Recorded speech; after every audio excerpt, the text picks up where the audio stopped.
Welcome to another episode of Master Lukey Monday, where you join us with UFC veteran Luke Kumo, Season 2 finalist of The Ultimate Fighter, and now is going on to writing his own book and creating his own new system called The Safest Way. You are watching For the Lads, and stick around and I hope you enjoy the episode.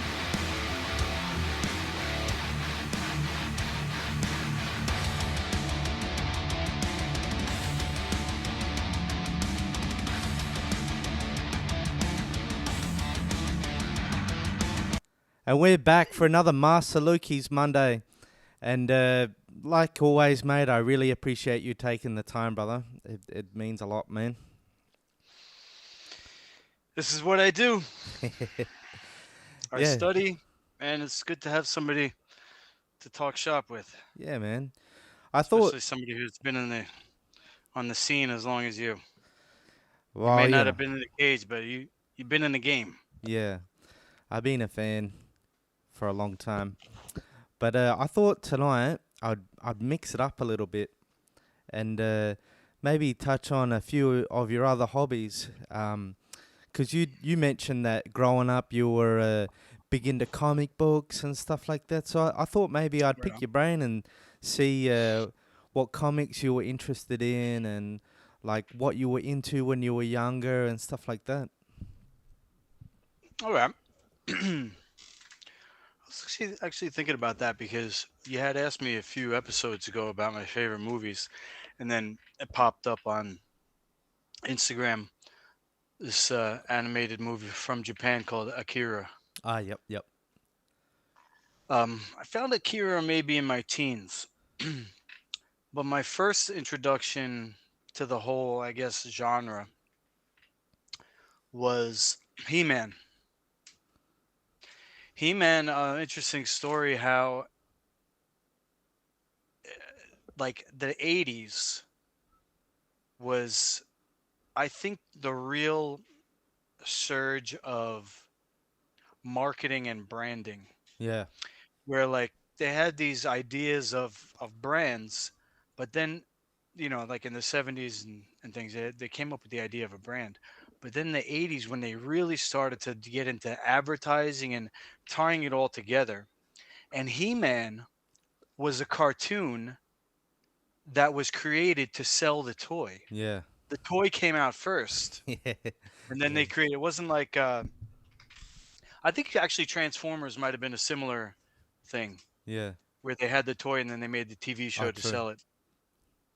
So, yeah, He-Man, I was almost too young to remember that, but my mom told me. So what I actually remember is what my mom told me. I don't actually remember it, but she said I used to, I have the power. That was Yeah. his. Hold the sword up. What was the other one? Thundercats. Thundercats, yeah. You go, give me sight beyond sight, James. Give me reach beyond the United States. So you had all the Thundercats, you had the big cat and all that as well, the toys? The one that I really got into as far as the toys, because, I'm definitely self-made as far as martial arts and things. Like, I wasn't given any cars growing up. I was middle class. Yeah. So I had toys, I had video games. I'm not from the favela of Brazil. Yeah. A little spoiled, more than a little probably actually. But G.I. Joe was the one that I got into. Yeah. And I was on a travel soccer team as a youth. And so whenever we went to a new place and I had a decent performance or, just to reward me for performing, whatever, my mom would take me to the toy store and I'd get some G.I. Joes. Now, my dad was a police officer and worked odd hours, sometimes during the day, sometimes at night. And after, I mean, he's kind of like you, mate, just providing for the family, Yeah, that would have been working a a lot. dangerous job, man, being a police officer. Yeah. Did it ever make you want to be Still one, is. or? Well, when I left UFC and I was floundering, I did take the test. I tested pretty well, and a couple of things happened that made it impossible. For the one was that I realized I was going to have to carry a gun, Yeah. so I thought I was either going to end up shooting somebody or get shot. Yeah. So that was a turn off. The other thing was that this was like right after UFC, and there's a news story where I had gotten arrested for driving under the influence of marijuana. And so those two things combined kind of like stopped me from following through with it. But So getting done with that, that can stop you from becoming a police officer. Just weed like I that. don't. Weed's not the Yeah, the biggest deal, you know. Like especially in some states, it's legal. yeah. Now it is. Back then Yeah. it wasn't. But I've spoken to police officers, and they would rather people be on weed than drinking. They're just less violent. I mean, Yeah. you Definitely. probably see that in your work. Definitely. But yeah, I think it was probably me that just didn't follow through with it. Maybe I took it as a sign, or I just was had so much going on that I Yeah. didn't go through with it. And I had probation and all this stuff. And you were a young Probation. man as well. You were still pretty young when you were in the UFC. Like, Yeah, I think I wasn't 30 maybe because 2006 I would have been 26. That was when the show was on. So 2009 when I had my last match, I was 29, yeah, fair turning enough. 30. So yeah, my dad wasn't really around. He definitely provided for us, but I just spent a lot of time alone. Yeah. I would say in front of the TV, playing video games. But at this time, playing with GI Joes, I would have we had this tree in the front yard on the sidewalk that had a root system, Yeah. and then like halfway up the tree, where I would probably be like around my shoulder height as a kid, there was like this growth. It was kind of like a shelf. And so I would have these multi-layered battles of all the GI Joes. Probably had like 50 GI Joes at one point. And maybe you remember being that age. The parents, you could just go outside Yeah. in the morning and come back at night. Yeah. Just spend the whole day out, whether it was riding bikes, playing with your friends. Yeah. I reckon we're like the last of the best generation. Mm. Mm. That's Sally's. But don't eat yet because I'm gonna make you something. Yeah, I mean you can eat whatever you want. It's okay. But yeah, yeah, that's why I wouldn't eat. Yeah, have something to drink maybe. I'm helping somebody to do a flush, so Yeah. No. No worries. sorry about that. Um, so let's see. Now I had a cousin around that time. He was uh, a semi-pro skateboarder. So he got like sponsored with decks, and he didn't make any money, but he got free gear. Yeah. And he was just I looked up to him because he was so cool, like as a skateboarder. And I'd go to his house, and he had comic books, Mm. and he would give me like the hand me downs, pages ripped out, it's like half the story missing, but it got me into the art aspect of it. Yeah. Um, Artists like Jim Lee, he Yeah. was probably the greatest, one of the greatest, if not the greatest of all time. His run on the X-Men. Yeah. Yeah, the X-Men cartoon in the 90s. So you're like a And you're like Bronze Age, 70s to 80s. Did you ever go yeah, back and read the older stuff or? I didn't actually read a lot of comics. I had like hand-me-downs from my cousin, so I had some, but I think the most I ever read was the complete Dark Phoenix saga Okay, nice. when they went to the other planet. And Mm. but yeah, that age where it was Cyclops, Colossus, Wolvie, Jubilee, Nightcrawler, Storm, Magneto. So Those are you're a Marvel guy. that's what I had. I don't have a preference. Yeah. I in the in the years after, especially when I had like UFC money, I bought my own comics. I bought the entire Akira manga. I bought The Watchmen, Yeah. Yep. from the movie. Read that. Um, V for Vendetta, I read that too. And I started to get into Spawn in the beginning. Collected like maybe the first 20 or so, Yeah. and it's hard to keep up with all of them. I think if it's not like your main focus, Mm. you really got to pick something to kind of do a deep dive or to Yeah. to get into. Especially when you're a Um, kid, it's not like you have a lot of money. You know, yeah, you kind of get what you know. You're lucky to get one in general. definitely. So I would say like my exposure to all the superheroes and the heroes and the comic book storylines would be through the cartoons, Yeah. and then like video games. But yeah, I love Batman. The what used to watch the animated series every day after school. That was like my thing after school. Batman. Yeah. Yeah. Batman, obviously. I got that one up there, and I've got Dark Knight Returns. It's kind of hard to see, but down there. But Is yeah. that with Bane? No, that's the one where he's older. You know, Frank like it. Miller? Yeah. Yep. Oh wow, right Yeah. on. I don't know if That's you a can. great story. I don't know if you can see it down there, but yeah. Okay, yeah, it's a little blurry. Yeah. He's gray and blue like the original Yeah, colors. yeah, yeah, and he's older, and he comes back, and the He's got like an mutants at the end. exosuit, right? Or Yeah, something? yeah, and then Superman, he beats Superman. That's Oh that one. wow. Yeah, yeah, yeah. So I got that one. Um, I like how Batman's the only, or at one point he was the only hero that wasn't super.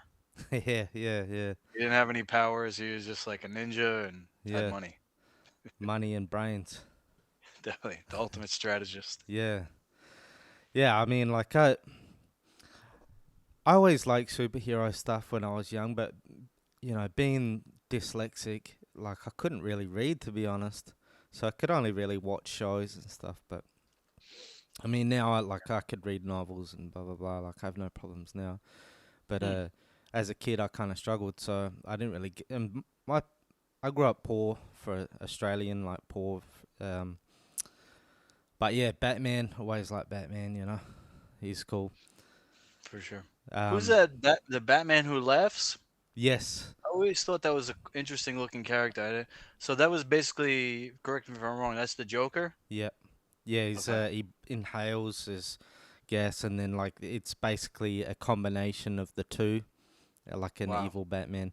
It's the Dark Universe or Metal Universe, if I remember correctly. I've read the Batman Who Laughs years and years ago. Okay. Um, but yeah, you know, like it's a cool looking character. For sure. For Um, sure. yeah, no, I I love like his him. shirt too. Yeah, It's funny how they always like they could just make any story up and just make it in an alternate universe. yeah, They it bring works. somebody back to life. It works in the comics. It doesn't work quite as well in the movies though. But you know, but like yeah, I mean, so obviously going up in Now I like the Avengers. the Avengers. Oh, they when that first like new Marvel universe came out with Yeah. the new special effects, I was completely blown away. And when the fight scene between the Hulk and Thanos Mm. in the beginning of Endgame, I almost pooped my pants. I was like, it looks like it's actually real. Yeah. The special effects are so good. And then they're like doing combos to the body. Like this is amazing. Yeah. Yeah. Bruce Lee choreographed that. They had a good run, but it kind of went to shit after Endgame. Like, what do you think of the new stuff? Because I don't think a lot of it, to be honest. Yeah, my you and my brother. He says Disney ruined it, and I don't know, I think you could probably maybe take it movie by movie. They're not all shit, but Yeah. I uh, I just been like be perfectly honest with you. I feel guilty watching movies because I haven't achieved the level of success that I feel like I should, and that I'm divorced and my sons they don't really haven't had access to me because of that. So if I ever watch a movie or watch something or do something that's considered, fun or whatever, I feel like it has to be related to business. Yeah. Otherwise, I feel guilty. It's like, most people, they go and they have a job and they work a lot of hours. Yeah. So as an entrepreneur, I feel like I always have to be working and I can't take any time off for enjoyment because that's time that I should be spending Mm. on work. So I haven't really seen a lot of movies lately, but I'm trying to think I definitely did see one on one of the streaming sites. I just can't remember what it was recently. Yeah. I Might have been mean, a documentary. I, I I feel you when it comes to work and just like I love movies.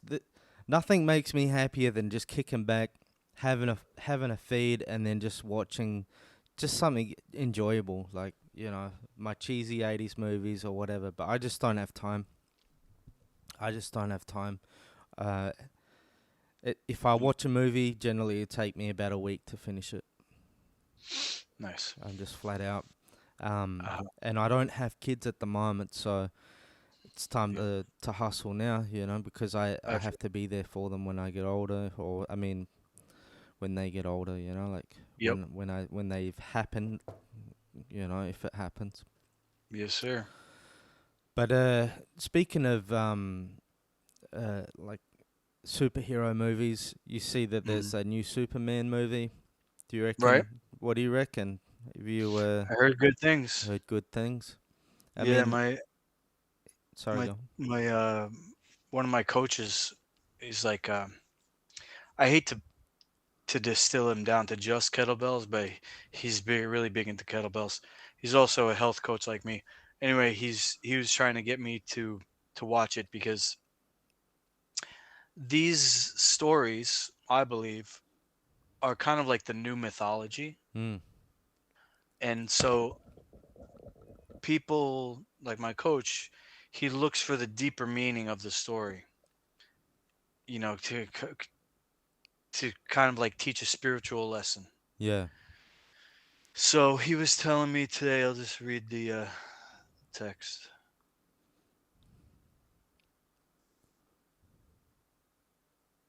Uh, here we go.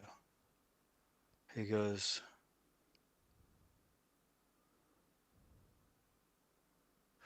okay, he says, you have the power to make wise choices. Show them who you are.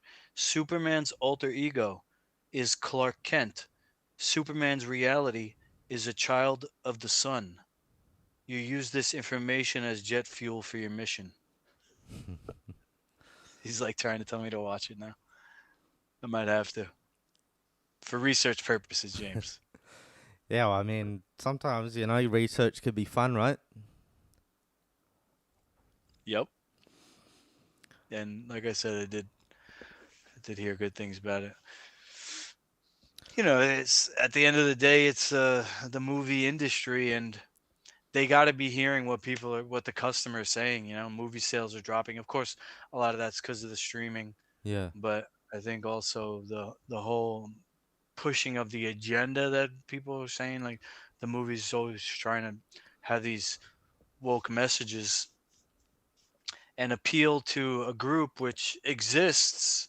I'm not prejudiced against anybody, but if you're gonna make $1 million movie Mm, and you have to make if you're making a movie that costs 10 to $100 million and you have to make that much back, you have to appeal to the majority, not the definitely. minority. You can't be making $100 million movie for a percentage of the population that's like 1 to 10%. Mm. It's just not going to work And out. So I think they got the message. Maybe, I don't know, but the Superman movie, from what I heard, is potentially about immigration. As a deeper message. an allegory. That's a hot. That's a hot topic. Yeah, I mean, yeah, I heard um that it wasn't woke, but it was okay, but nothing special. Um, but I mean, hey, that's just one person's opinion. As for things being woke, No one wants to fucking watch a movie and get preached at. Like, people watch movies for escapism. You know, like, yeah, that's just my opinion. Obviously, I think it's a lot of people's opinions. Otherwise, they wouldn't be losing so much fucking money. Yeah. You know, like it honestly is partly why I mean, yeah, I don't have a lot of time anyway, but new games, movies, it's all injected with it. It, I personally, I can't stand it. I can't stand it. You know, like, but yeah, I mean, each to their own. Like, we'll take the new Star Wars movies for example, right? Okay. Personally, I fucking hated them. I really despised them movies. Um, but that being said, if I've talked to someone in the past and they said they liked them, and I said honestly, I'm happy for you. You know, Yeah. there's no judgment on my part. Like, I'm stoked for you. If you like them, go for it. Like, Mm. it's good. At least someone likes them. You know, like. But for me, Like Rise of the Skywalker yeah, and I The see Last Jedi. the second one. See, I only ever watched them twice, and I was a huge Star Wars fan. Like, Mm. I had the collectibles and the Star Wars shirts, but I watched the first one in the cinemas, and then I was walking out with my brother, and he was kind of G'd up, and he was like, "What do you reckon?" And I was like, "Honestly, I didn't really like it. You know, like, didn't really explain much. Blah blah blah. You know, I was kind of originally I was kind of interested in the Finn character because they sort of portrayed him as the Jedi, and he's like, wait till the next one. The next one's gonna be, that's gonna explain a lot, blah blah blah.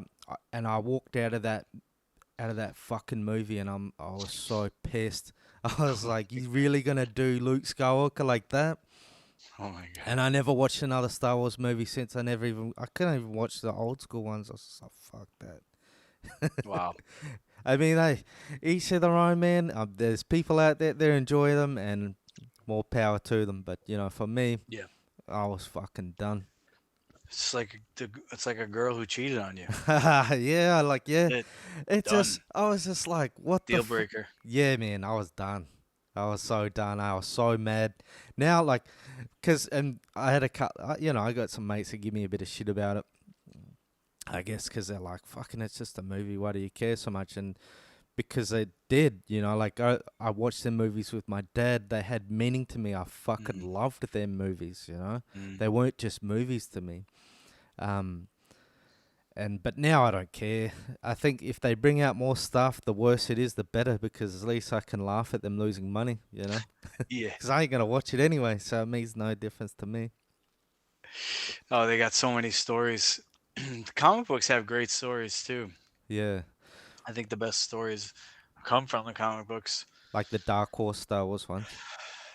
For sure. Star Wars and just comic books in general. But that's another interesting story how Star Wars, it's not the original story. Like, it was totally different. And then I was watching something where it was George Lucas's wife had some kind of influence on him. She made him change the whole shit, Mm. you know. But it becomes like a, what is it, canon, Yeah, yep. like a Bible type That thing. the original trilogy just it's just a perfect timing, the perfect melting pot of having the right people, because it wasn't just George Lucas's vision, and like you said, his wife was a big, factor. And there's a few other people I'm forgetting their names because I'm getting old and I can't fucking remember names anymore. But but yeah, I mean, like, and it's George's vision. He deserves the most, respect for it. But when he was left to his own devices, the sequel trilogy, I don't hate them. Like, they're alright. I didn't mind them. I have a edit called the despecialized edition. Really? Yeah, so basically it takes the original trilogy, and then it's just like the original version. So it's a HD remaster, but they cut like, remember when they redid them in the mid 90s? So they cut all Okay. that stuff, and it's just basically like the original movies, but in HD upscaled. And then they did the sequel trilogy, but they cut a lot of the bullshit out, and they cut Jar Jar Binks out for the most part, and it was a lot more better to watch. So if I ever used to watch them, I used to watch them like that. But Oh. I thought they were cool. They had some cool fights in there, and like yeah, I didn't mind them. I mean, I know some other people hate them, but I didn't mind them too much. What about you? Yeah, well, I like them all, bro. Yeah, I, I, I try to, and I guess I'm able to, like, keep that child's mind. And like, if I'm sitting, it's kind of ridiculous when I watch a movie with my dad. We're watching a sci-fi movie, we're watching a superhero movie, and he's like, "Oh, that's not realistic." It's like everything's got to be like. He goes, "Oh yeah, the guy falls through. He falls 3 stories, falls through a window onto a car, and then he gets up and walks away." yeah, He's like mad about it. I'm like, hey, you got to kind of suspend your disbelief and just be gullible, I guess. And so, man, I had tears in my eyes in the Last Jedi and the Rise of Skywalker. yeah. I don't know. I just gotta try to take it for what it is. I I see took like, it for a really bad movie. yeah, Hey man, at least you predictable. enjoyed them, brother. Right? Like I said, I'm not even mad about it anymore. I've let it go, but I don't watch them. I've still got collectibles up here though. What about Rogue One? You had to like that, no? I didn't mind it, honestly. Okay. That was the best thing to come out of Disney Star Wars. It's the only Disney Star Wars thing I own as well. Okay. What I thought, right, is all the characters were really bland and boring and Mhm. forgettable, but everything else was good. Does that make Right. sense? Yeah, definitely. Like all the sets and like you could basically pull all the characters out and like nothing changes. They don't really change anything that happens. Um, but yeah, I liked how what I really like about that and that I really have to tip my hat to is they made the original movie better. With Mm. with that port, because everyone used to say, "Hey, shooting lasers down there and blowing up the whole thing, that's kind of stupid." And it's a fair point. And they went back and like retroactively kind of fixed that. So Oh, and I like the end scene where where Darth Vader, yeah. Oh, where yeah. that's That all was great. that's all people wanted. All we wanted was that. Right? See fucking shit like that, with Darth Vader messing people Yeah. up, and Made the have whole movie. all the original trilogy people together for one more mission. Like, but they couldn't. Anyway, I'm gonna go on a tangent, so I'll cut it there. But that the Yeah, Darth Vader scene, that was fucking badass. definitely. Yeah, I Chills. yeah I saw like a remix, and it had like bell tolls with Metallica playing over it, and it Oh, was fucking yeah, it was pretty hell dope. yeah. But speaking of Star Wars, I saw I don't know why I'm forgetting his name. I think we spoke about this before. Jake the Okay. Muss, um, Boba Fett.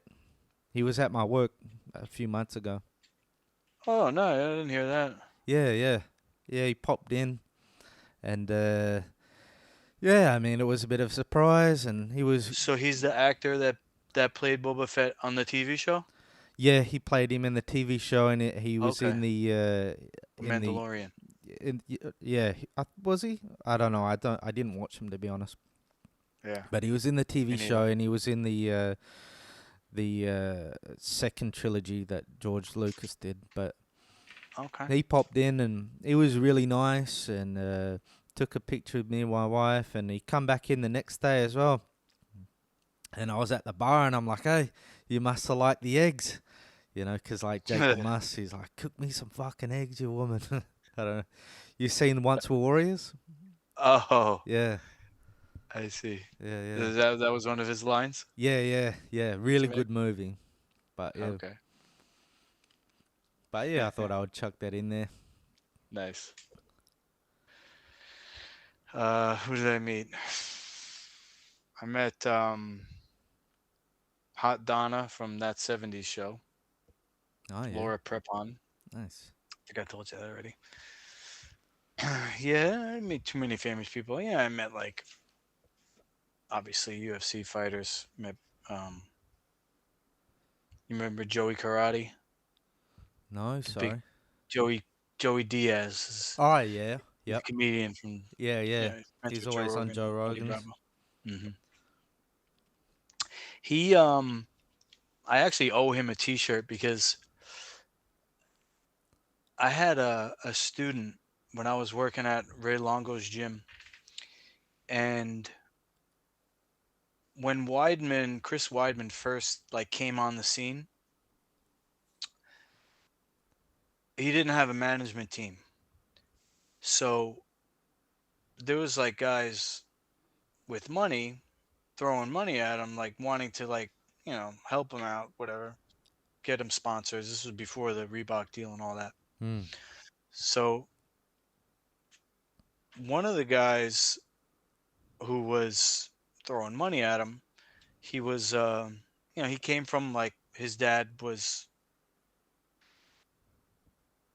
I don't want to say connected, but he apparently sold hemp, like hemp fabric, Yeah. and he lived in this place called Old Upper Brookville, which is like on Long Island. It's kind of dense because it's a small, somewhat small island, and everybody from Manhattan expanded out, but there's only so much room, so Long Island just keeps getting more and more crammed. Hmm.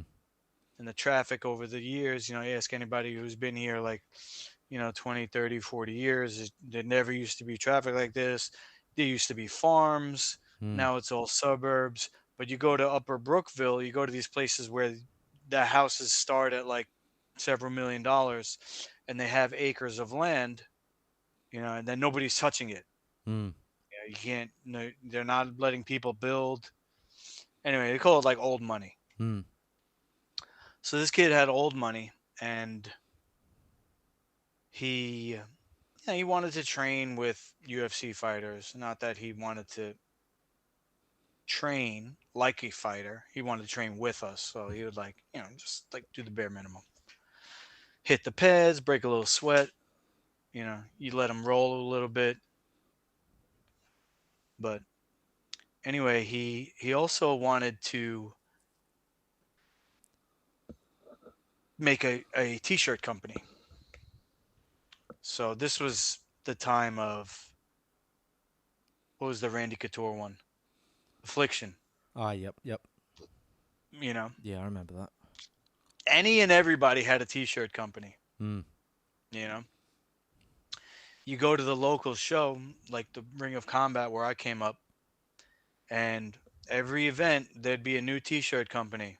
Hmm. Like there was one called Uh, Gut Check Fight Gear.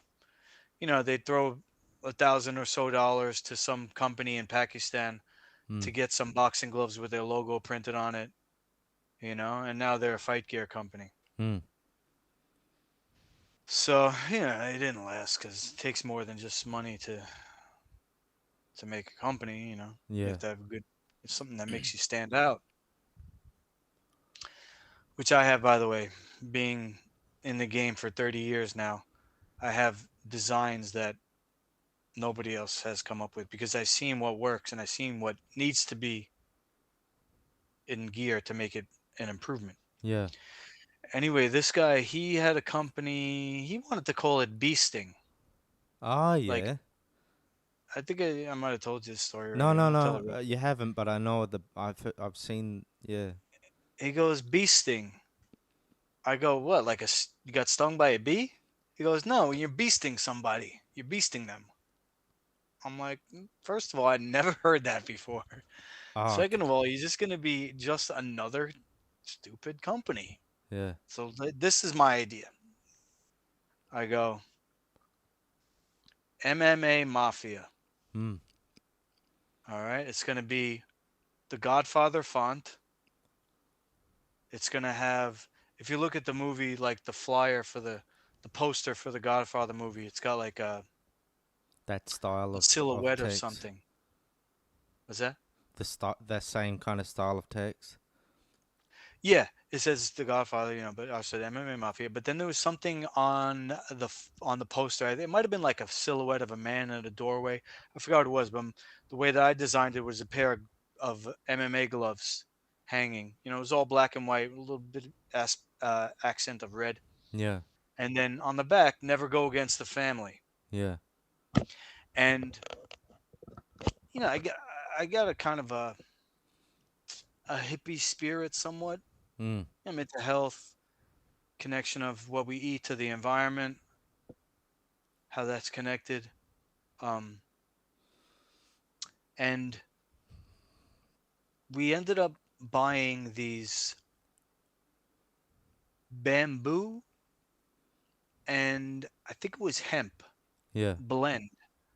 I have people still to this day saying it was the best t-shirt they ever wore. yeah. It's like Nice. it's like butter, but tough because of the hemp, Yeah, but soft because of the bamboo. And uh it didn't go anywhere. I was trying to do too many things. I was training for fighting. To do a t-shirt company, if you look at like Tap Out, mm, they go to all the events, they set up a booth. yeah. It's like their life It'd be so every much weekend. harder to do now as well that UFC has a monopoly over the like people can't bring in their own gear and have their own sponsors and that. So Yeah, you'd have to do the local events, the mm, grappling tournaments. Uh, they have a lot of these like grappling super fight events now. yeah, Like back in the day, they used to only have the tournaments. Like they'd rent out a gymnasium, they'd have 6 to 10 mats, multiple matches going on at the same time. The kids divisions, the adults, the beginners, all day long matches.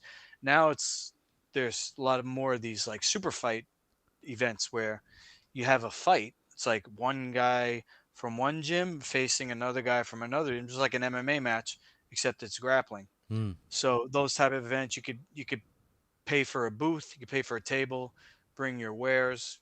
Just almost like a farmer's market. You basically pay for the table and you sell your stuff, and try to build a brand on that. There's also social media, but I think it is very difficult, not just because UFC has a monopoly, but also because the market is just saturated. yeah, By the time you got, another example is Amazon stores, or people trying to like sell things online.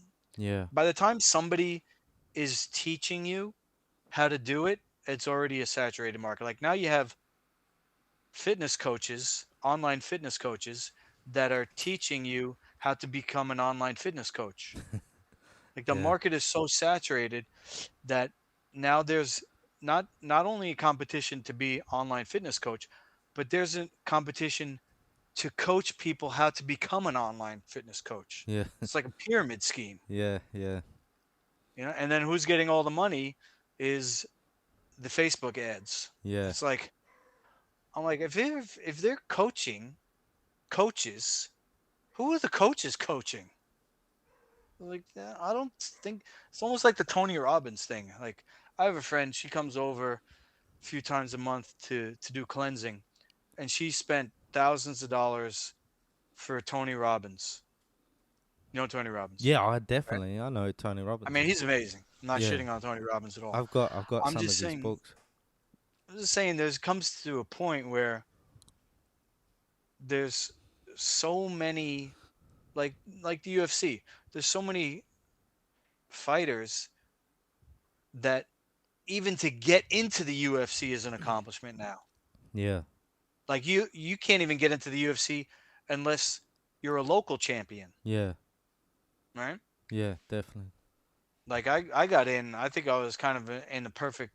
It was like the perfect storm because Yeah, it was it was at the time when they were trying to go mainstream, yeah, but it wasn't mainstream quite yet. It was just becoming. It was like right after Forrest versus Stefan, mm, which everybody thinks is like the moment when it went mainstream because it mm, was like a huge.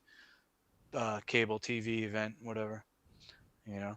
So like I went back years later, desperate for money. I said to the matchmaker, you know, can I get a match? And he said, you have to start over again. Yeah. In the bush leagues. I know that was a tangent. No, no, it's good. Um, there's a couple of things I'll mention about that.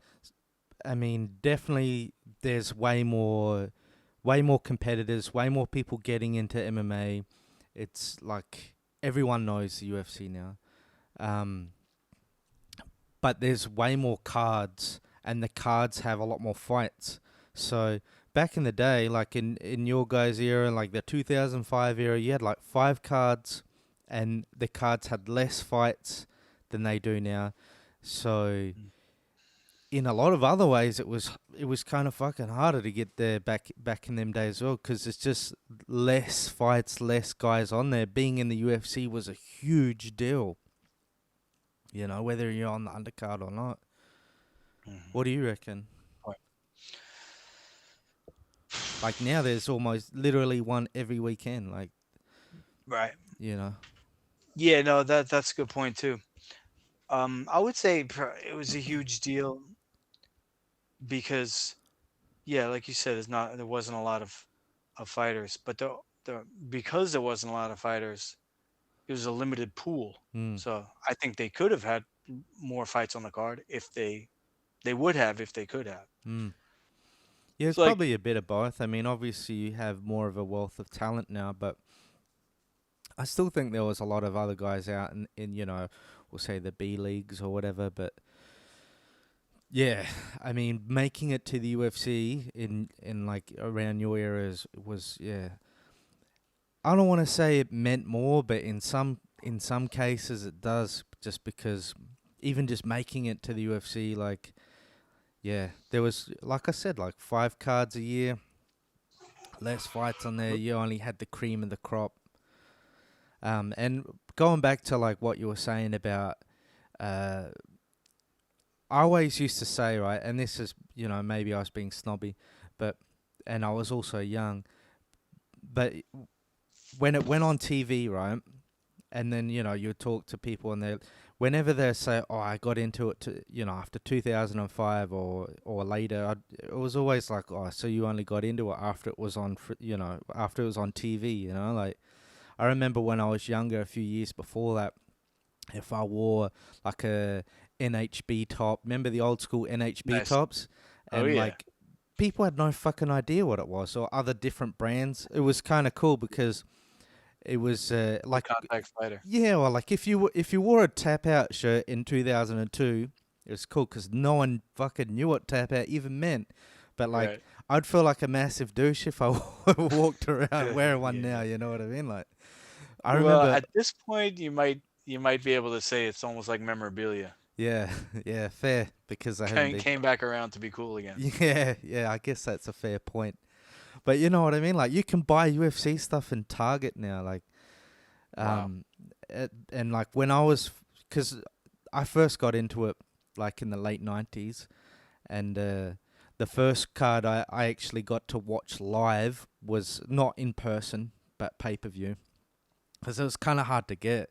Was the Ken Shamrock versus Tito Ortiz one. But Mm. I think the first one I got was UFC 4, and it was like half a VHS tape, and we're all like, "What the fuck? What? This is like, Bloodsport Kumite." Like, I didn't even know if it was legal or anything. Like, Yeah. and then I started getting the tapes, and the tapes weren't easy to get, and I got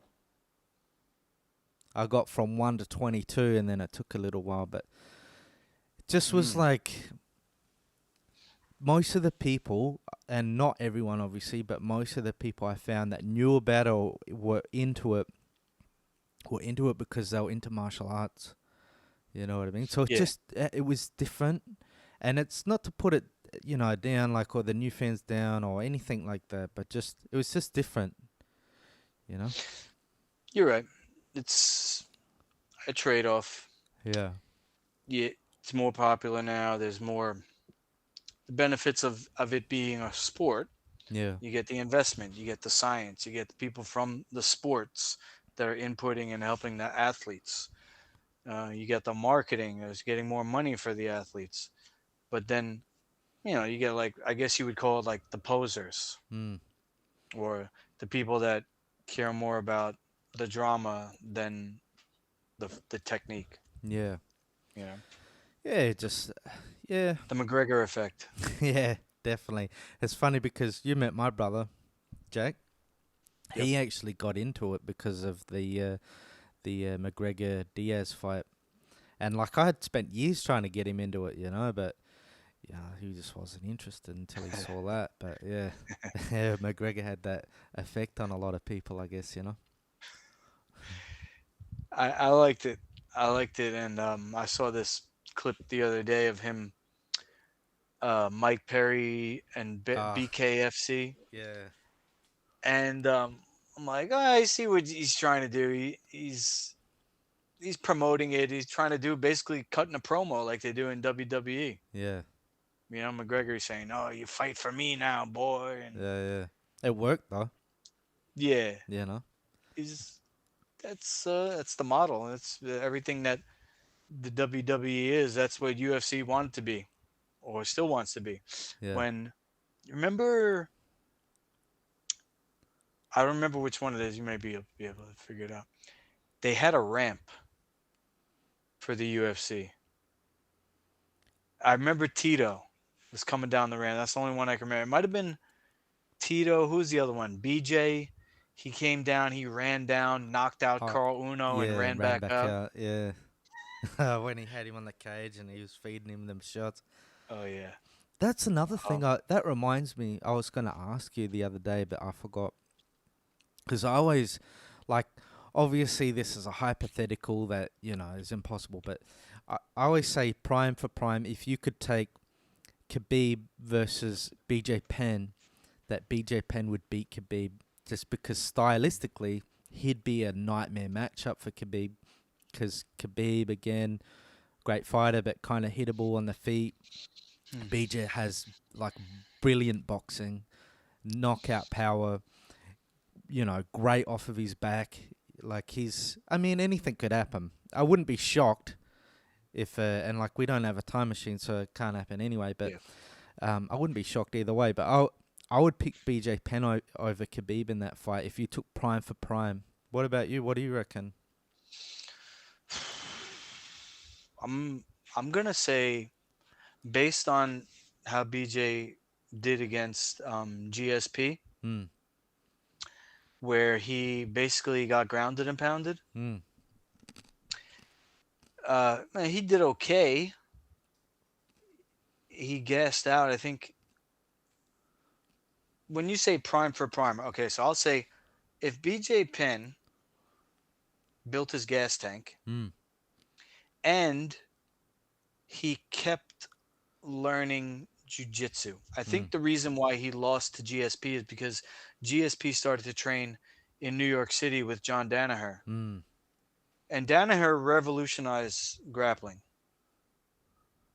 His team, the Danaher Death Squad, at one point they were the top in the world because Danaher, he from a collegiate background as a teacher, as Yeah. a college professor, he had a way of analyzing and systematizing everything down to like these micro adjustments where when you have these measurements of like leverage, Hmm.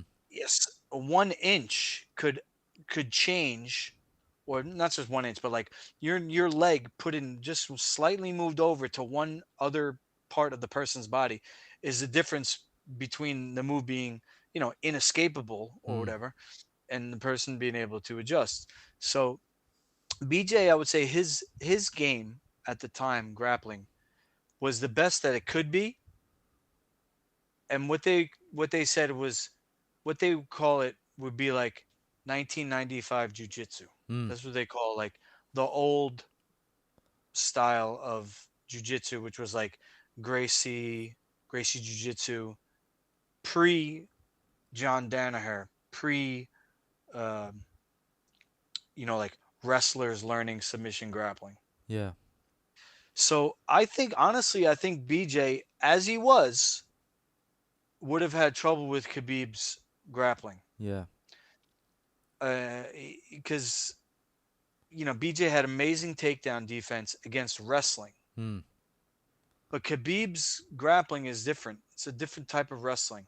So It's based on would you put Khabib over GSP in um control?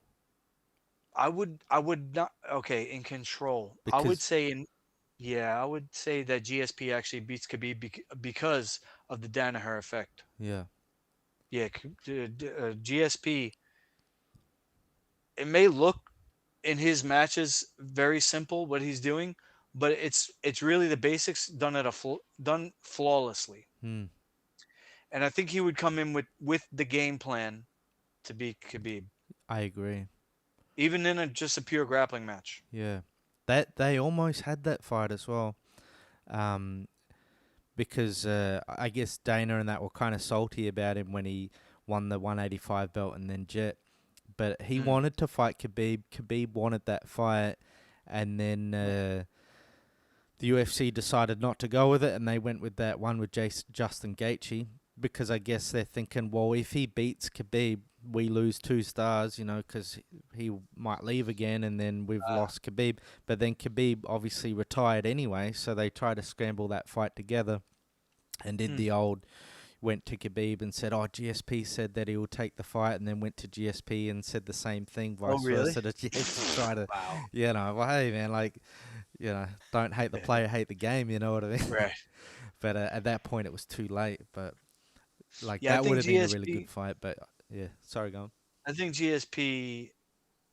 He is the goat, and his style is near flawless. The only person that I think, if they were both the same size, same age, same everything, the one person I think that would beat GSP based on their style, and I am biased because he fights like me somewhat, is Anderson Silva. You reckon? Um, I think Anderson, if they're both the same size, everything equal, right? Just style versus style, Yeah, I think he beats GSP on the feet yeah. and he survives on the ground. I mean, look, Anderson's on the Mount Rushmore, so I mean, I'm never gonna put him down. Anything could happen. But I'll just go off what Chael Sonnen said. Chael Sonnen said that when he, obviously this isn't a gym and it's not a live fight, but he said that GSP ragdolled him, and he said he was unbelievably strong. And Wow. I mean, one, he's bigger than GSP, and two, I mean, Chael Sonnen basically dominated Anderson until he got submitted in that first fight. So just Wow. going off that, if Chael could do that to Anderson, and I know it doesn't work this way, but if Chael could do that to Anderson, and GSP could do that to him, Yeah. that's kind of where I think. Oh, wow. I Yeah, I never mean, heard that. yeah, he did. I'll dig it up and I'll send it to you. But so I kind of I go off that, but you never There know. you go. With the best guys, anything could happen. But yeah, I That's another piece of evidence of GSP being enhanced. yeah, I remember you saying it. Come on. Yeah, To Kale Sonnen, who is himself admittedly enhanced. yeah, yeah, yeah. I mean, No, but look, GSP is the one. I, I definitely see where you're coming from, but why would then GSP push for to have USADA come in? Because GSP always used to complain about, hey, these guys are all juice and I'm sick of blah, blah, blah, I'm sick of it. And then he pushed the UFC to go to USADA. So why would he push him in that direction and then him himself be on the gear? Who knows? That'll be one of them. Yeah. Uh,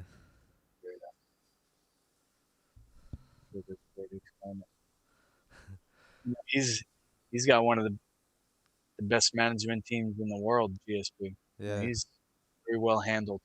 definitely. Yeah. You ever you said you made him before and you mean mugged him. I mean mugged him in the stands Yeah. of, I'm gonna say, the Mohegan Sun, which is like 2 states away, and it was the night when Andrei Arlovski kicked the crap out of Paul. Yeah. Paul something. Oh shit, that's gonna bother me if I don't remember. Yeah, I'm gonna look it up. Arlovski though, he's Yeah, amazing. I remember that when he slipped a shot and hit him and knocked him out, and like people were booing Quintella. because they didn't. Yeah, that's it. Paul. Yeah, Bontello. Yeah, that's right. I Wow. knew Round who you were one. talking. Holy. But I remember that, and then he slipped him. He hit him with that shot, and knocked him out, and he fell on top of Arlovski. And people were booing because it was that quick. People didn't even see Yeah. what happened. Right. Yeah, He he was just another face-planted. savage as well. Like, because I'm pretty sure he lost his first fight didn't he get knocked out by Pedro Hizo in his first UFC fight? Arlovski? Yeah, I'm pretty sure. Wow. Yeah, Man, he went on to be one of the greats too. He's still fighting. till very recently. Yeah, At, in the UFC anyway. He went to that BKFC actually and fought someone in that and Oh, knocked right. him out. Yeah, Okay. but yeah, he Oh, he lost his last 4 yeah. in the That's UFC. another thing with Arlovski though. He went on a few runs where he racked up a few losses in a row, and people were like, "Oh, he's done," and then he just fucking come back and just go on another run, like. Yeah, he lost to Pedro Hizo. He lost to Rico Rodriguez. Yeah. Oh, it was Went on a Rodriguez. tear. Yeah. Yeah, that's right. Holy. So you This guy won fought everybody. Aaron Brink. I don't know who that is. A UFC 28, but That's then so rare for a heavyweight to have such a long career like that. yeah.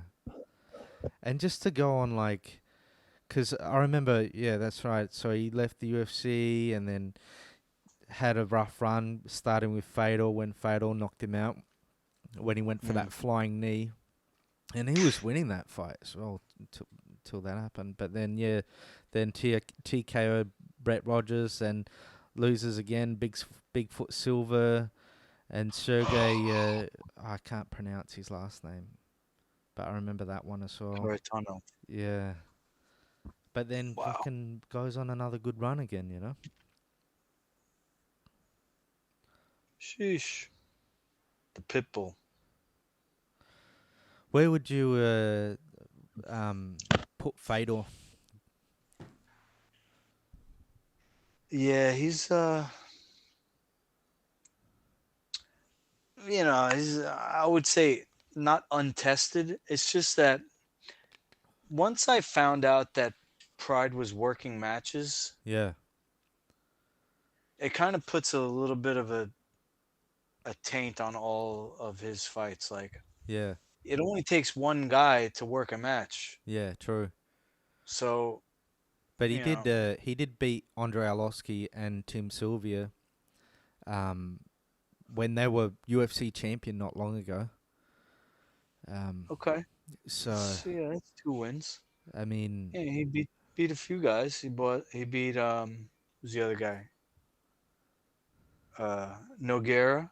yeah, That was a good one for him. yeah, Well, looking at that fight, I was a little disappointed that it turned into basically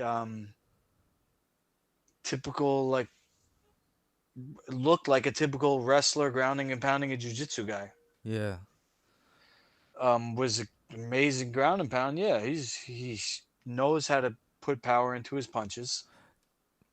He moves very well for a heavyweight. yeah, And I wouldn't say it's his fault that he had such a limited career, mm, because he was used to being so well paid in Pride, yeah, and the UFC, they're in their position where they don't want to spend all this money, and he probably didn't want to commit to too many fights. yeah. So, like, oh, this guy's going to come over, beat our champions potentially, and run. So, I could see why there was contract negotiation I think it going had a down. bit to do with the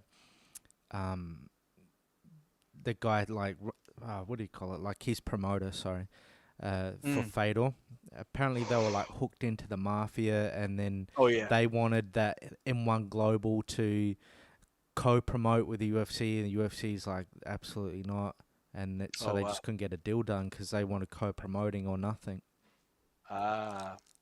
We had Yeah. Now, sorry, go on. yeah. I was just gonna say, look at his fights. He's got almost 50 matches, Mm. and how many of these matches were actually contenders? I mean, he beat. Let's go down. Renato Sobral, Mm. Babalu. You know, is he even a true heavyweight? No, he fought a few light Fedor, heavy. Fedor, he's not really that big of a heavyweight either, like No, stature wise. yeah, The 220 match pounds or I something. always wanted to see was Fedor versus Couture. Mm. And they wanted to make it as well. Yeah, That they was were, my dream matchup, and the yeah, closest I ever got was Couture versus Nogueira. yeah. Couture That was even it. left the UFC, and because he for that fight, and then like the UFC blocked it from the UFC blocked that from ever happening because he was Wow. still under contract. But do you remember EA Sports MMA? The video game. Oh, So oh, like the game, yeah. yeah, yeah. So before like, cause now you have the EA Sports UFC games, but before the first EA Sports UFC game, you had that EA Sports MMA when THQ did the UFC games. Do you remember that? Okay. And they had Fedor and Randy on the cover, like you know. Ah. Yeah, so they pushed to get that fight to happen, but they dragged Randy back to the UFC, and that's when he fought Brock Lesnar. Wow. But Oh funny my side God. note for that EA MMA game, um, Dana said that any of the fighters that join this EA MMA game will be blackballed from the UFC, blah blah blah, which didn't end up happening because they ended up Hmm. taking a heap of them. But I'll also Hmm. mention we had a guy on the podcast a little while ago called Fábio Maldonado, and he Oh fought yeah. Fedor as well. Did you ever see Yep. that fight? I feel like I might have seen the highlights. He dropped Fedor 3 times. Um, uh, Fedor made it out of that first round by the skin of his teeth. Really good fight. Yeah. Yeah, And then what He's a happened? nice guy as well. Yeah. He's a good bloke. But he took his foot off the gas. It It might be just one of those work matches, bro. I don't Go know, on. bro. If he Dropped him did, 3 times and you'd then want what? to get paid well to like wear a punch that good, you know. But this wasn't in Pride. This was in Russia. You know Yeah. what I mean? So in a way, it was kind of worked because Fabio got kind of robbed. But Yeah. you know, if you're gonna fight Fedor in Russia, you Yeah. want to be knocking him out to get that decision. Yeah. Well, not if you want to make it home alive. Yeah. I think he might have accidentally knocked him out in the first round. Yeah. He goes, "Oh shit, Yeah. better lay off this next round." Yeah. But yeah, no, that was a good fight, that one. Um, Maldonado was good. He had good boxing. yeah, yeah, he was good boxing. Fought fucking like just who's who in the heavyweight division as well. Like one of the hardest fucking runs. They just gave him all the best guys.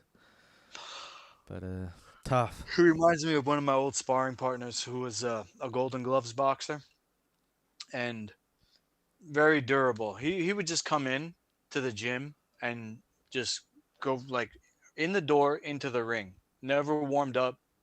Just but he couldn't do anything except box. Yeah, So like Matt Serra used to use him as basically like a human heavy bag, because he had like that Philly shell defense. So he just would get battered, yeah, and he was being respectful. He wasn't going after Matt, but also he was a little like I don't want to say lazy, but he had like extracurricular habits. Like he liked to eat and drink and do yeah. other stuff.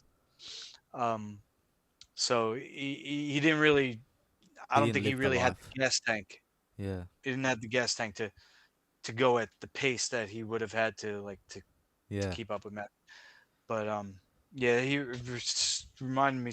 Fabio Maldonado reminded me so much of like his body, same body type. He's kind of like thick, big head, and just could take it. You know, Yeah.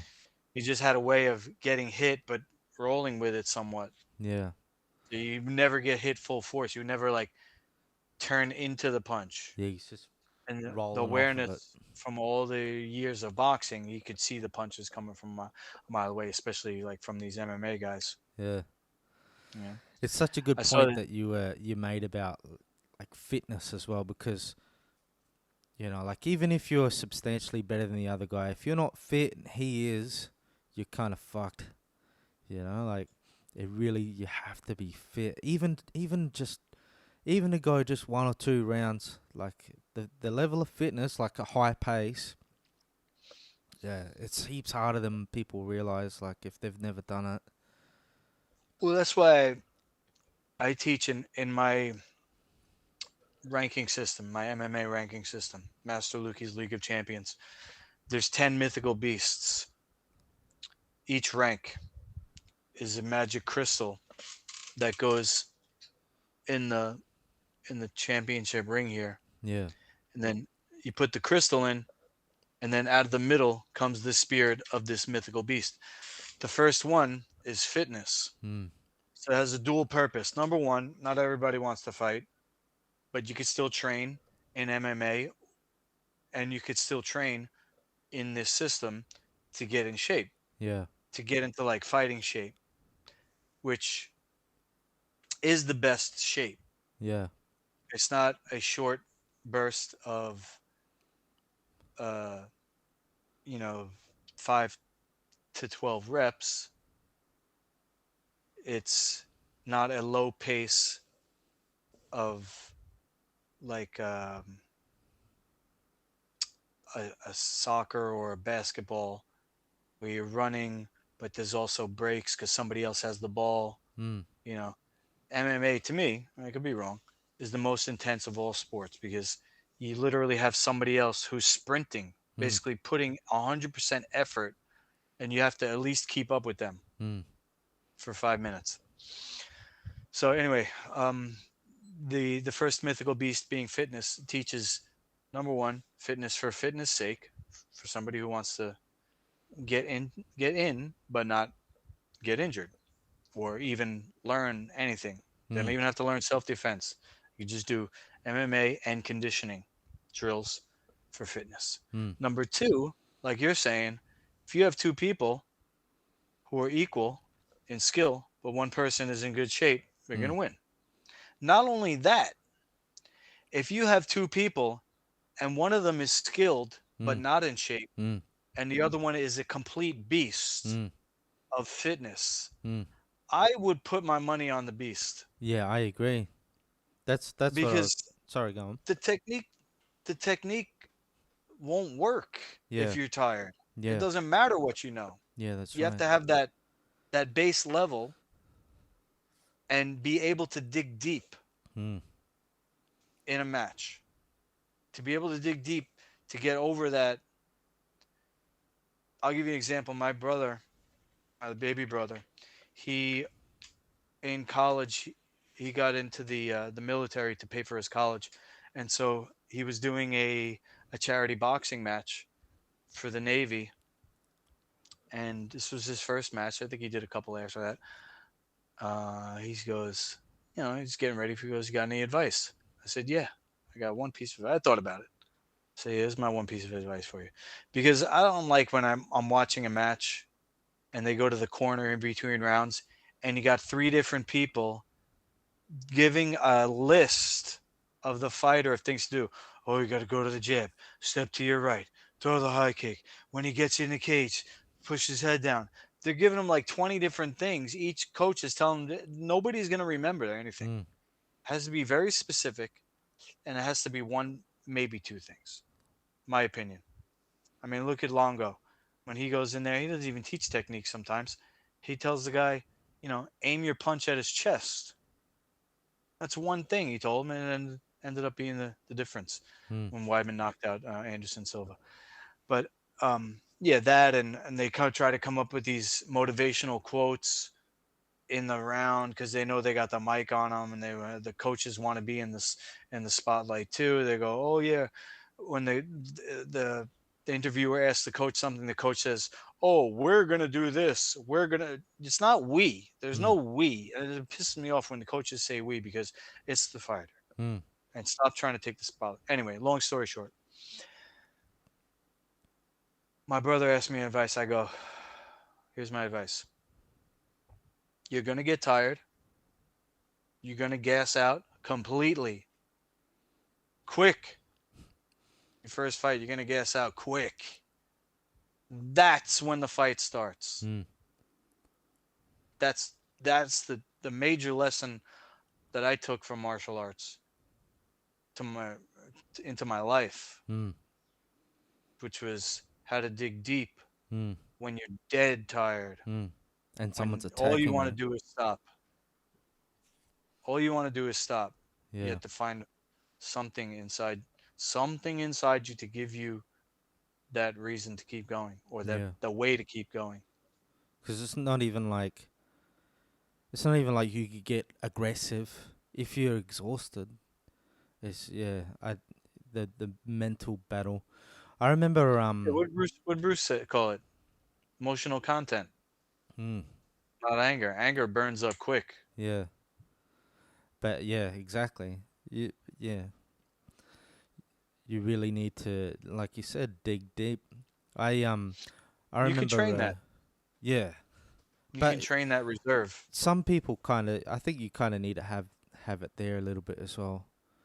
Some people aren't cut out, for it, Oh yeah, which is all, well and good. I right. remember my good friend Craig, right? Because when this is years ago when I was boxing, we Hmm. had Ray, my old trainer, rest in peace. He's passed away a few years ago now. And Craig, he did 2 of the days as well. And Craig hurt his back, so I come in to run the gym for him for 2 days a week. And like I'd been off for a little while, and I wasn't quite that fit, and blah blah blah. And I jumped in to do some sparring, and I did a few rounds with this one fella, and like technically not the best, but really fucking fit, and like my abilities were a lot better than him, but I was out of shape, and he just wouldn't stop throwing punches. He ended up Mm. kicking my ass, just because you end up getting tired, and they're not tired. It doesn't matter if you're better than them. If you've got nothing there, you can't do any of the things. You need some kind of fitness or something in the tank to be able to do the things that you need to do. Facts. Like these, you don't see it as much anymore because people, I think, once UFC came out and became mainstream, all that, people kind of like pulled back the curtain, so to speak, on like these mystical martial arts, and Mm. the fact that it's considered a sport now. You have the whole idea, like we're talking about fitness, so like you don't really see too much anymore, but you still do see like gym owners or dojo owners or masters who are like not even in shape. Mm. um what do they call it, the black belt body? Mm. Yeah. um but to get to black belt, I can't criticize to get to black belt, especially with, like I was saying, in today's martial arts environment. You can't just like get a black belt, you have to earn it. Mm. Yeah. So I can't criticize, but I know what you mean though. Like there's some delusion in some clubs, and like I remember specifically going to one uh gung fu school. I only went there once, and the trainer was a guy 50, like really out of shape, and he was saying like, oh, Bruce Lee isn't that good, I could kick his oh yeah. ass and all that. And I was just thinking, bruh, come on, like you need to be fit to fight, you ain't touching Bruce. I didn't say anything, I just never went back. But it's so true. They're out there for sure. Like you said before, the Mick dojos, like Yeah, It's it's some people say it's any training is good training, Mm. and I would say that's partially true. Especially if if if somebody is just getting introduced Mm. to martial arts, everybody has something to teach you. Yeah. Uh, it's uh, it's just I would say we're in a place now, kind of like what we were saying about the '80s, Yeah. where the brand came first. We'll just say mixed martial arts Mm. as a brand.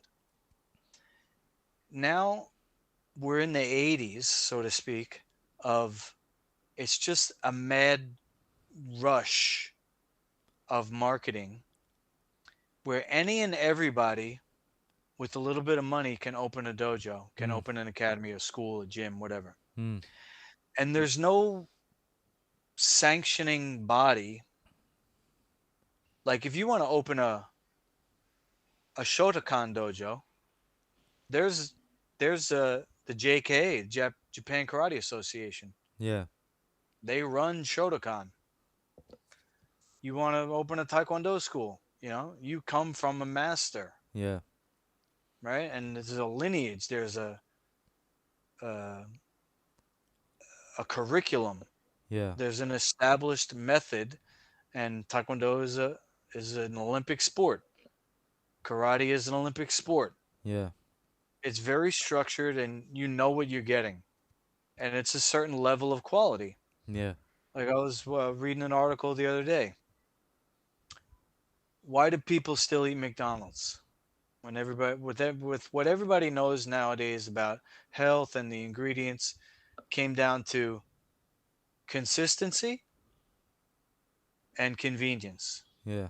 So the consistency was the number one thing. Mm. You go to a McDojo, unless it's like if it's a Shotokan, a Taekwondo, these established, even Tiger Schulman, which is it's only on the East Coast of America. They get called a McDojo, but it's very consistent. You go to Tiger Schulman in Florida, Mm. you get the same teaching that you get in Tiger Schulman in New Jersey, same teaching you get in any Tiger Schulman. So because mixed martial arts right now, it's kind of like in this free for all. It's like the Wild West. And we're starting to see the funneling of fighters to these major gyms. Yeah. Like Marab came to Longo, purposely went there. You have a bunch of Brazilians going to American Top Team because more Brazilians went there, and then more Brazilians went there. Mm. So we're starting to get like these hubs, which I could see eventually becoming like a, a school, like Musashi, the story of Musashi in Miyamoto Japan, Mushari. the Miyamon. greatest Yeah. swordsman in Japanese history. I read his book. He challenged this established sword play schools, Yeah. right? They had their method of training and fighting. Yeah. And he went and he challenged them because he was kind of like Bruce Lee, that he had no style. He just did what worked. Mm. And I would say now we're like before that time where nobody really knows what works. We're starting to see, if you pay attention, you look and you could see what works in the UFC. But still people haven't really systematized it. Mm. Like they kind of do it with Dutch, what they call Dutch style kickboxing. They have these preset established combos that they teach. Now that's good and bad because you don't want to be predictable. Mm. but it gives you, a starting point. Mm. So I would say that's where the sport is, where we're starting to see like these metas or these styles Mm. within mixed martial arts, which is supposed to be no style or all styles. Mm. You can only do two things. You can do this, which is grappling, or you could do this, which is striking. Mm. You can't grapple and strike at the same time. When you get somebody down, you can't hold them down with grappling and strike them at the same time, because as soon as you make the space to strike them, you can't hold them anymore. What about So there are styles dirty within. boxing? Yeah, you hold them with one hand and you punch them with the other hand, but when you do that, they can do the same thing to you. Yeah. So you'd have to take them down first, Mm. which would require two hands. Mm. So you'd have to grapple. And what you're saying is you could go between the two. Yeah. You could go But grapple into striking. like a Randy Couture style, Hmm. pressing him into the fence, dirty boxing Yep. like that. I Yep. mean, I guess that obviously it's not grappling, but it's probably like the closest you could get to something in the middle. Yeah. So what he did, what I learned from Randy was that he would cross body ride them in half guard. Yeah. So his hips were laying on one of their legs Yeah. and his upper body was laying on one of their shoulders. Yeah. So it was like two limbs, except he had the one arm free. But even like standing, um, he'd have him up against the cage, dirty Hmm. boxing, kind of like like ground and pound, but like in a standing position. If I remember Definitely. correctly, he did that with fuck, what's his name again? The Brazilian that knocked out Crow Cop with the Crow Cop head kick. You remember him? I'm forgetting. Oh, I'm forgetting his name though. But you know who I mean. I'm pretty sure. yeah. Like yeah, like he did with him. He did that to him. Nice. Yeah. Well, But I know what you're saying. I'm just being a devil's advocate there. yeah. Yeah. It's Throwing it's that in. uh it's a it's a style. Dirty Yeah. boxing is a style.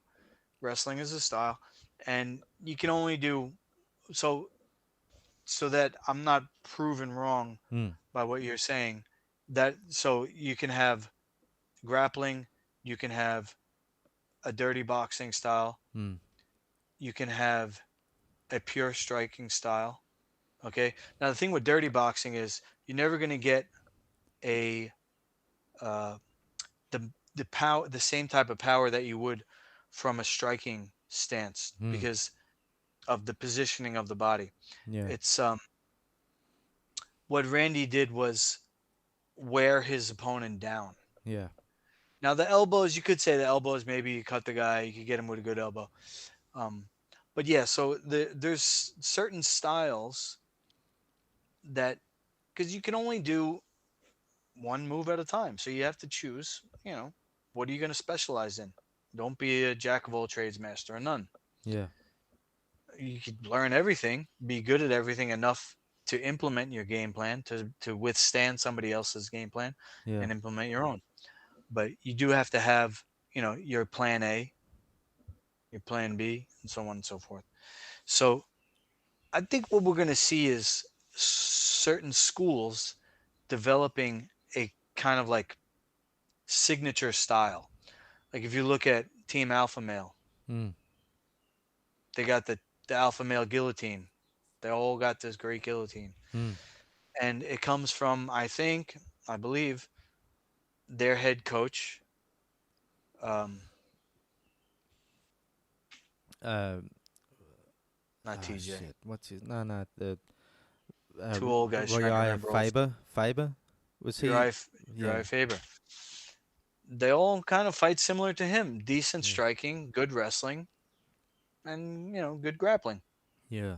You watch a Team Alpha Male fighter, they all pretty much fight the same way, Yeah. because that's how they train. Um, so if we follow like the course of history, one day we're gonna see somebody come along like Musashi. He's gonna challenge all the gyms and he's going to show them why you should have no style. Yeah. So you think it will go full circle? Maybe it will be me with the League of Champions. Sounds good, bro. Let me see if I can share this thing. I want to, because I'm going to go help Miss Joy with the rest of her cleanse. Yeah, man. And I finished the audio for my documentary, for the part one of my documentary. Yeah. I just want to see if I can share it. Yeah.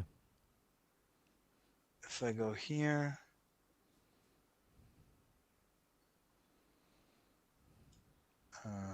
Oh wait, I gotta go here.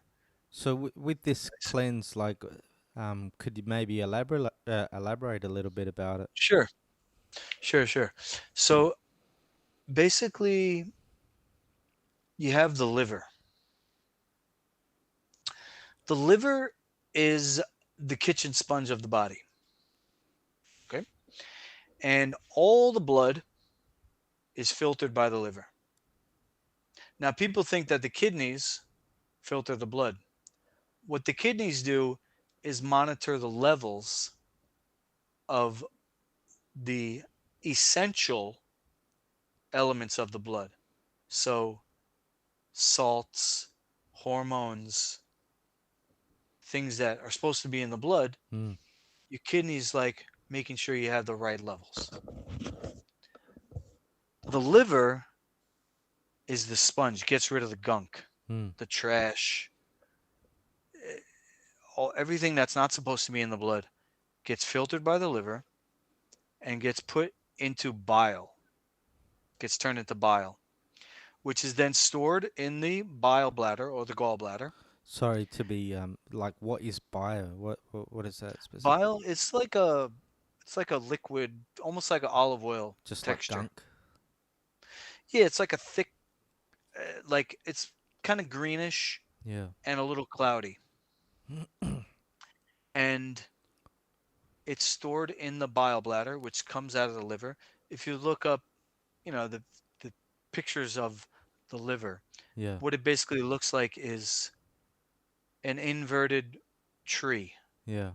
Where the trunk is at the opening of the liver and the roots go into the liver. Yeah. So in reverse, the blood goes into the liver, and then the stuff that's filtered out goes through the root system to the trunk, which is where it empties into the bile bladder or the gallbladder, also known as the gallbladder.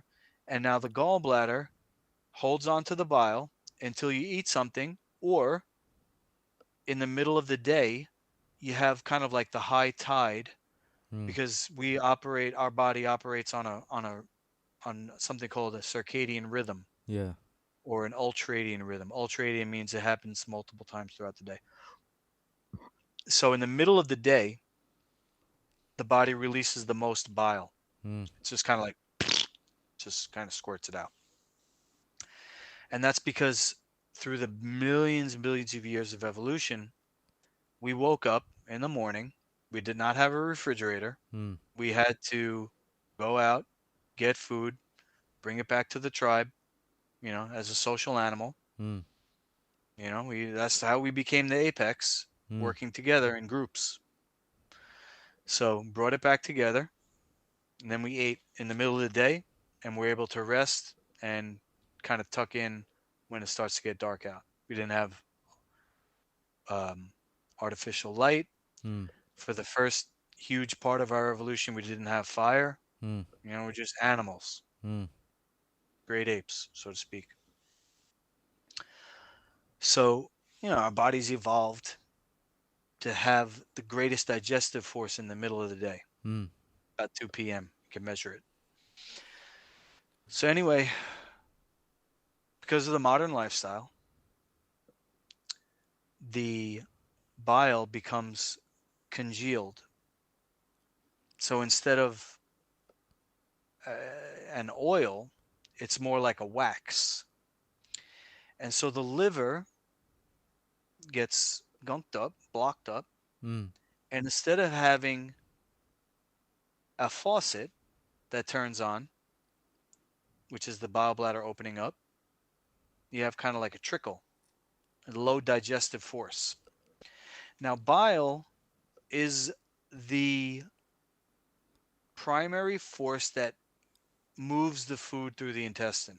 Yeah. You have to have fiber, which is the material, and you have to have bile, which is like the oil in the gears of the engine.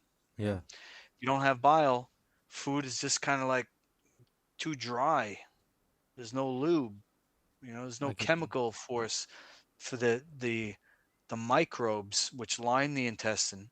We have this mucosal lining Mm. all throughout the intestine that's alive. It's made of healthy bacteria. It's supposed to be made of healthy bacteria. And this relationship that we're supposed to have with this bacteria, uh, when it's optimal, it moves the food through our intestine Mm.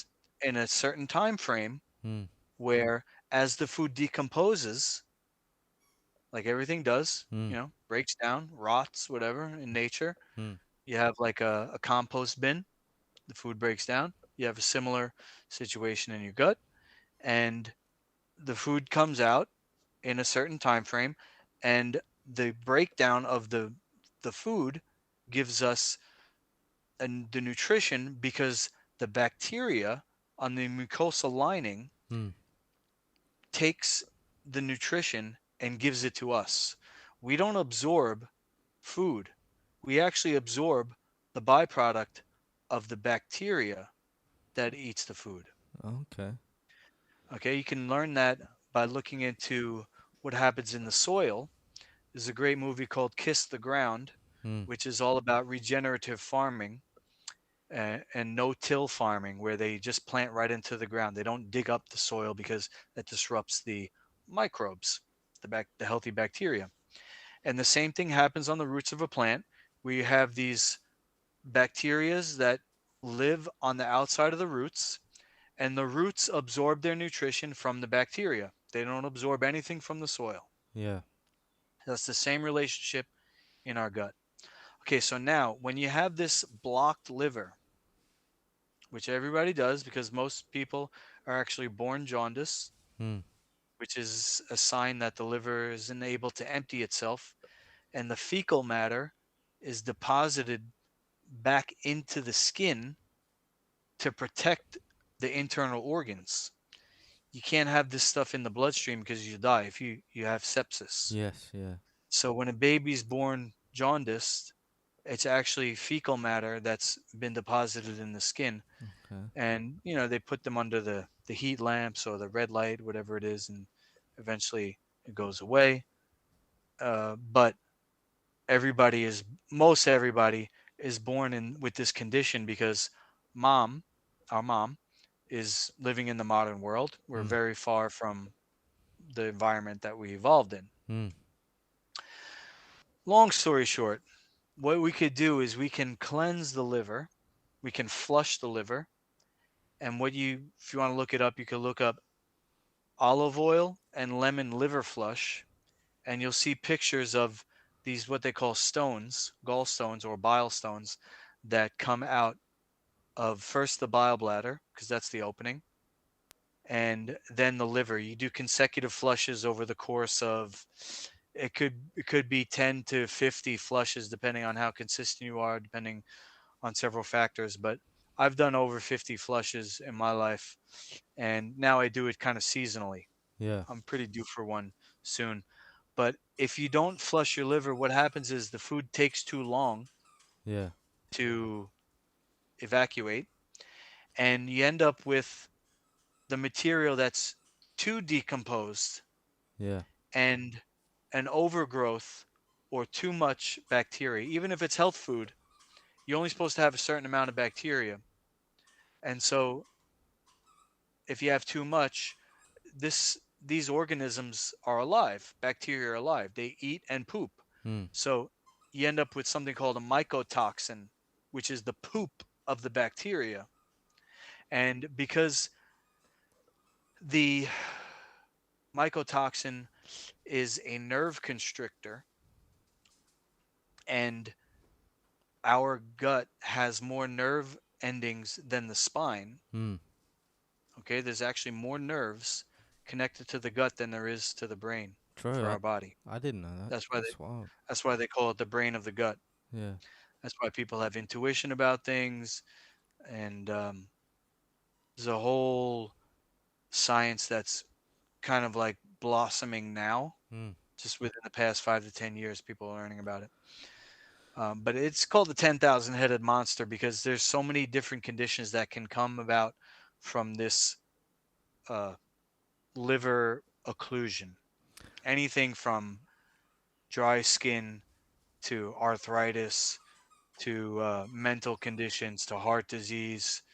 It's all connected, and it all can be. I've got to be careful how I say this on YouTube, but um, if you learn that everything is has a root source, Yeah. then you can fix that root source, and then everything else downstream will What get about fixed. you know how you were saying about your circadian rhythm and 2 p.m. on average is Mhm. when you do most of your digesting. What about someone in my position that does permanent night shift?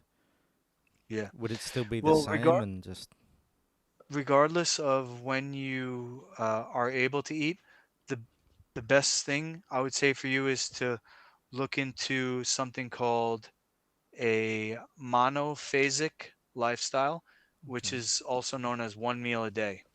Okay. So one big meal and then fasting. Rocky, cut it Yeah, out. or one Sorry, my meal dog. and minimal. You want to basically have like a what do you call it? Um, a wave where it's you Yeah. see that? Yeah. So you have your main meal and then everything else around that is minimal. Yeah. So So one people big do meal and then like little snacks or something. something that's not going to really spike your blood sugar, Yeah. something that's more liquid than anything, soups, smoothies, Yeah. teas, things like that. Sounds good, man. It's just shown to be a big factor in longevity. What was it that you were talking about before brooming? So brooming is the idea that you have it's going to sound gross. You think of a shit stain. Hmm. Think of a snail, a slug. Hmm. Is a trail, right? So brooming is when you eat a brooming meal, you're eating something that leaves as little a residue as possible. So there's things everybody's heard of gluten. Hmm. Okay. When you see somebody making, next time you go on Instagram or whatever, look at somebody making a pizza or a bread and they're going like this with the dough. Hmm. You see that stretch, that Yeah. glue? You don't want that in your intestine. Hmm. You get it? Yeah. You want something that's water rich and high fiber. It's going to broom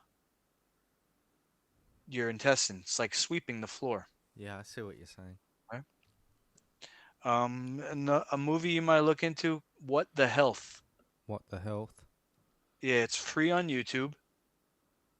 And it's all about how a whole food plant-based menu is shown in this movie Hmm. to reverse people's conditions. They get them off a bunch of meds. Yeah. And he goes into the conspiracy of how the very organizations we trust or trusted, used to trust, for health advice, like the American Medical Association, the American Heart Association, the American Cancer Association, diabetes, they're actually funded by the food industry. Yeah.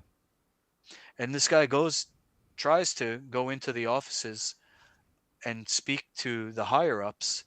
And he asks them, he goes, you know, you're recommending this menu on your website, and then it's the exact same menu that's been shown to increase the risk of the very disease you're supposed to help people with. Yeah.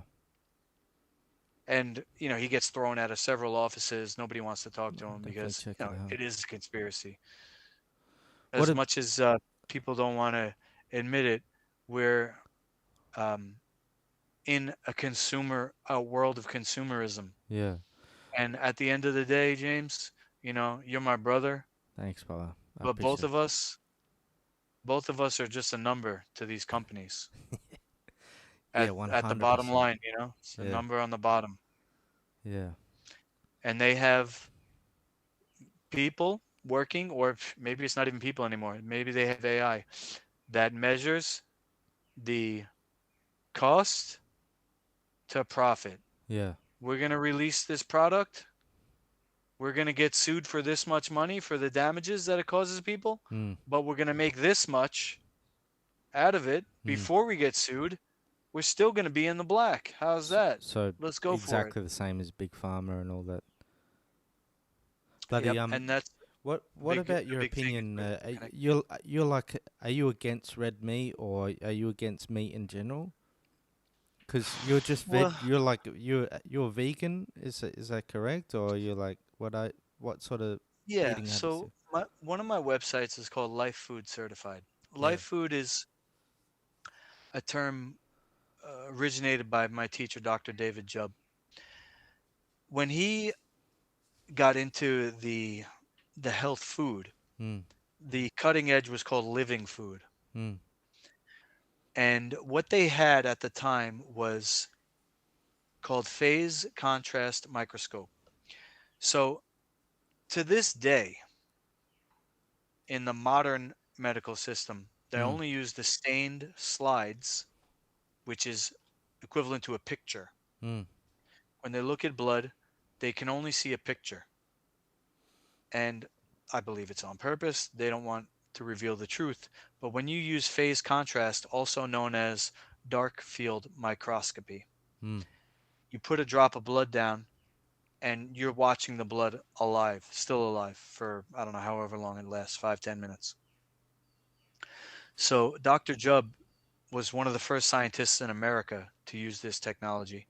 And he saw in real time what happens to people's blood when they eat. And so he refined what at the time was called living food to be life food. Mm. So life food is vegetarian, but it also has no grains and no beans. This is the science, the theory of it. Now there's a lot of science and I have several books that I could reference. But just to give you an introduction, I'm going to go make a salad for Miss Joy if that's all right. Yeah. No I know we worries. didn't get to talk about the fights last night, but That's all right. there was a couple of points um, that I could go on, and I have an up and coming female fighter that I'm working with, Yep. either tomorrow or the day after. I'm gonna film for next week Sounds with good, her. brother. Yeah. Awesome.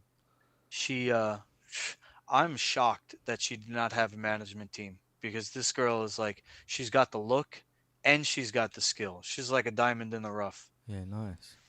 So, and I said, "You don't have a manager?" She said, "No." I said, "Well, I'm building my own league, and I Mm. actually need the experience of working on the other side of martial arts, the Mm. management slash promotion side. So I'd love to work with you." And she goes, "Yeah, please help me as much as you can." So I'm gonna do some filming with her for especially with what I saw last night, and I could compare it to what I saw in her last fight. Yeah. But the theory is this, James. Something called functional plasticity. Okay. Now, you can say that certain cultures have spent so much time eating a certain menu that they've adapted to it. Mm. Like you have some people in Northern Europe and Asia, I think, that aren't lactose intolerant. Mm. Okay. Um, the thing is this every human has the same organs. We all have a heart. Mm. So that's called functional plasticity. So plasticity is you can change to a certain extent. Matter of fact, you only have to go back 9 generations to reverse engineer a dog into a wolf. Mm.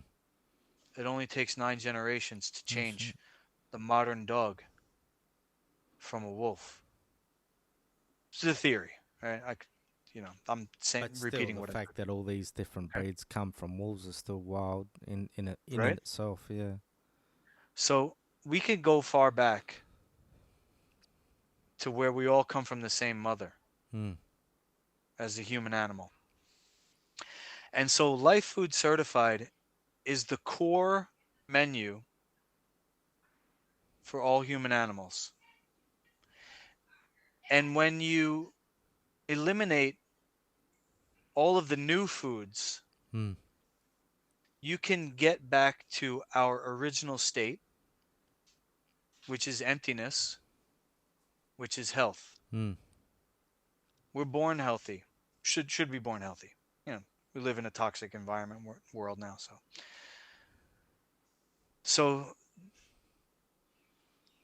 Life Food is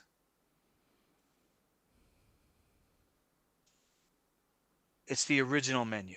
Mm. Okay, And you now wouldn't put meat in there, or? the human animal, there's a guy called Linnaeus, Linneaus. Homo sapiens, um, cannabis sativa, uh, any of these like Latin names Mm. of taxonomy. This is Carl Linnaeus. He's the father of taxonomy. Mm. Okay? According to him, you analyze the human animal, our digestive system fits into the same category as a fruit eating animal. Mm. So the length of our digestion, the shape of our teeth, the fact that we have no claws, where our eyes are in comparison, the way that our jaw moves. Mm. Now that's not an herbivore. No. We don't have the multiple stomachs of a cow. But like you mentioned about the eyes, that we have forward-facing eyes, which is generally more for hunters. Could be for hunters. It could be for foraging. The animals that have their eyes like this is for looking for hunters, Mm. right? And there's 44 categories on my website. If you go to Life Food Certified, that's not the only one. There's things like saliva acidity and a whole bunch of other things. That being said, a piece of meat's not going to kill you. Mm. What I'm talking about as a healer is getting back to our original state, which is emptiness. So all the longest lived people were frugal eaters. Mm. They mostly didn't eat. They lived on herbs, for energy. Mm. We're energetic beings. And moving forward, I could see the human race, moving more towards this, which is a more sustainable way of living, because relying on animals and animal agriculture for the growing human population is just not feasible. Yeah. Um, for a fighter, some people say that you need that blood lust. Mm. The But protein. as I've said before, I think martial arts as a sport Mm. could be played Mm. for points instead of, I'm just going to damage or interject killing real each other. quickly, because Yeah. there is a difference, like you're saying, between longevity and health and performance. You know, Um. Yeah. Well, there's a movie called The Game Changers. You might look into that. It's all about vegan athletes. Yeah. But yeah, the candle that burns twice as bright burns half as long. Is that what you're saying? Yeah, just I mean, obviously, depending on what sport you're doing, etc., but like to eat a certain way for performance isn't necessarily always going to be maybe the best for longevity or the best for longevity with health, but to get the most out of your body for that given sport compared to what Mm, you're saying with longevity and overall well-being and living a longer, mm. healthier life. So I would say, yeah, that's more has to do with the sport. Mm. So a lot of the modern or maybe cutting edge athletic training systems are have a focus on a functional performance. Mm. So I think we touched on it a couple of times where it's less um, bench squat deadlift Olympic style, Mm. more um, athletic agility, Yeah. uh, Or what they call twisting, functional rotational, training. functional. Exactly. Yeah. Yeah. So think of I'm always gonna have to guess relate it back to fighting. Mm. That's what I do, but fighting is more like not one big lift, but Mm. like multiple Mm. continuous lifts, which the stronger you get, the better, obviously. Mm. But it's more multiple angles, Mm. multiple planes of movement, Mm. and I think I think somebody can do this type of training and do it for a long time. Mm. I mean, But we're on the cutting edge, James, so we're gonna have to see what happens. yeah. You know. No worries. Did you want to show us a bit of that footage before you go? I Let know me that see you're if I busy can. and you've got a Let few me things to do. So see. It says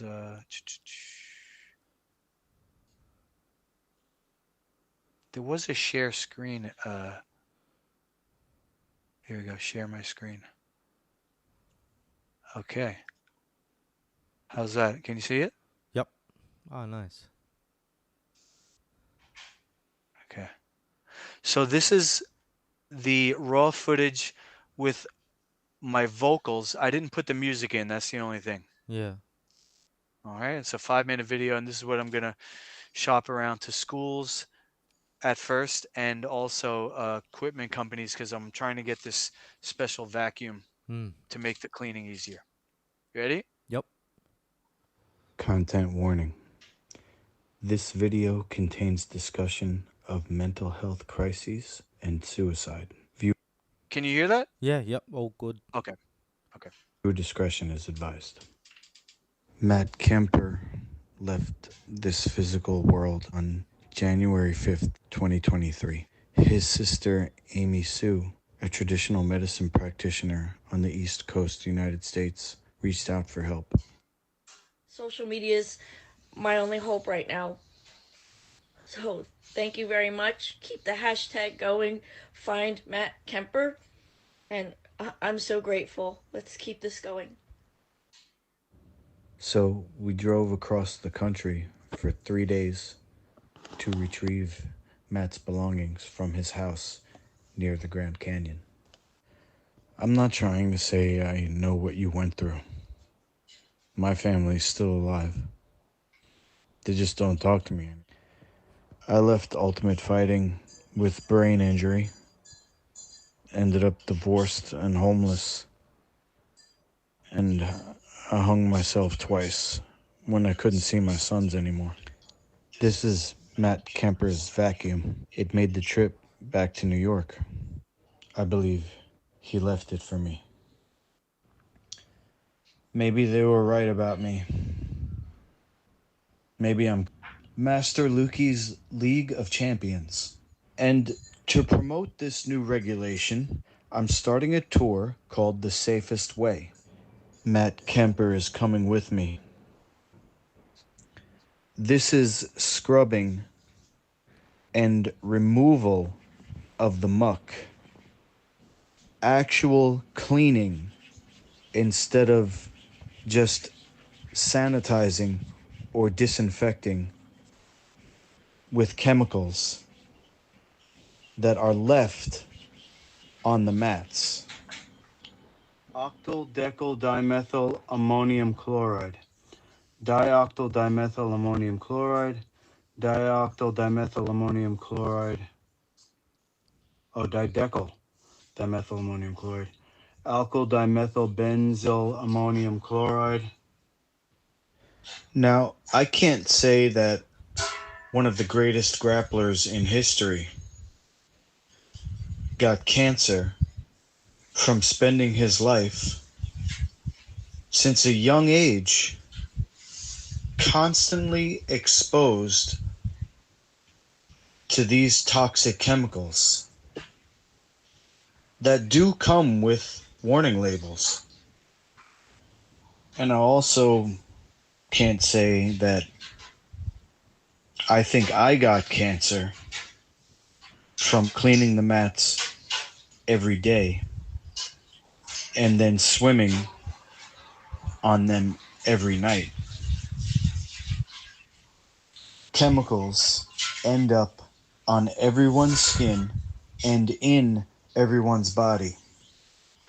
The dojo is a place we're supposed to learn how to protect ourselves, not be put in danger. So I formed Master Lukey Incorporated to be a nonprofit organization in New York with the purpose of making mixed martial arts safe again. Visiting every gym, dojo, and academy, bringing my new safety regulations and cleaning method. So here's my call to action. Get involved with the safest way. Book a free seminar for your school, your students, the people you care about, and let's upgrade this system together as a team.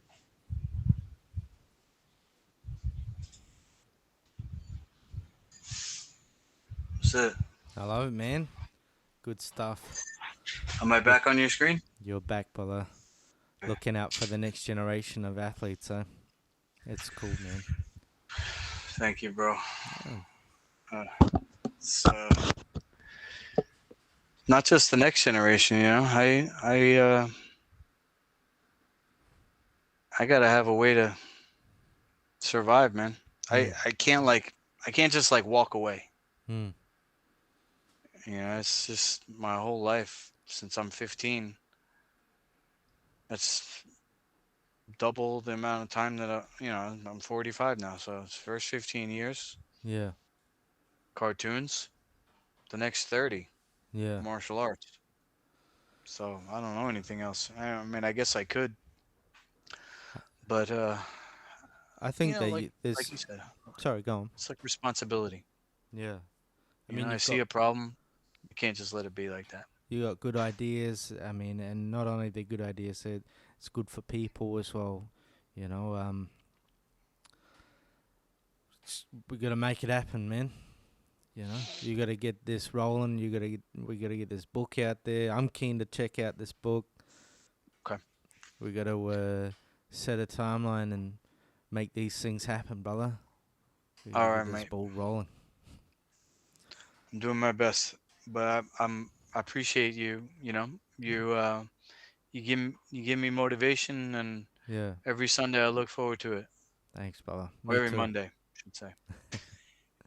Sunday for you, Monday for me. Yeah. All right, brother. Well, I know you got things to do, and I appreciate you giving us a look inside your upcoming documentary and everything that's going on, and and giving us your time and wisdom. Yeah, I'm I gonna appreciate it. give you some more footage next time. Sounds good, brother. Hopefully, I have some news about another event coming up. Sounds good. Stay tuned, No worries, lads. Master Lukey. I appreciate it. Till next time. Till next time, lads. Take care. Take it easy.